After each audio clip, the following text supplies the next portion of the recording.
डकैत झुक गया गुरुदेव के चरणों में। गुरुदेव रविंद्रनाथ टैगोर जब भी रचना कर्म में जुटते थे तो पूरे मन प्राण से तन्मय होकर लिखते थे।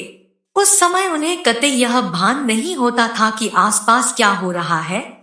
बाहर कितना भी शोरगुल हो अथवा घर में कैसी भी चहल पहल हो, वे इन सभी से बेखबर रहते और उनकी लेखनी अपना काम करती रहती।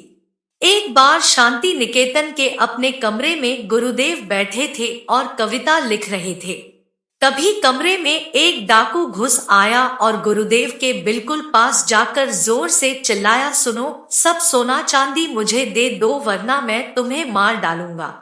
चूंकि यह बोलने वाला उनके निकट आकर जोर से बोला था, इसलिए गुरुदेव ने उसकी ओर दृष्टि उठाकर देखा। वह एक डकैत था जो हाथ में चाकू लिए खड़ा था। गुरुदेव ने पुनः दृष्टि झुकाकर कविता लिखना आरंभ किया और धीरे से कहा, भाई मारना ही चाहते हो तो मार लेना, किंतु तनिक रुक जाओ, मन में एक बहुत ही सुंदर भाव आ गया है, उसे कविता के माध्यम से पूर्ण कर लेने दो। डकैत रुक गया और गुरुदेव उस भाव की साधना में ऐसे डूबे कि याद ही नहीं रहा कि उनकी हत्या करने वाला उनके इतने निकट खड़ा है। उधर डकैत चकित था कि यह कैसा व्यक्ति है जो अपनी मृत्यु से जरा भी न डरकर कविता लिख रहा है।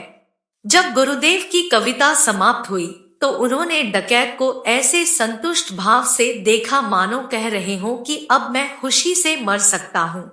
यह देखकर डकैत ने चाकू फेंक दिया और पश्चाताप करते हुए गुरुदेव के चरणों में झुक गया।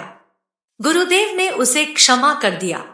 सार यह है कि आप अपने कार्यों और कर्तव्यों को एकाग्रचित होकर करते हैं तो वह कार्य उत्कृष्ट कोटि का होने के साथ साथ अनेक विपरीत अवस्थाओं को अनुकूलता में बदल देता है।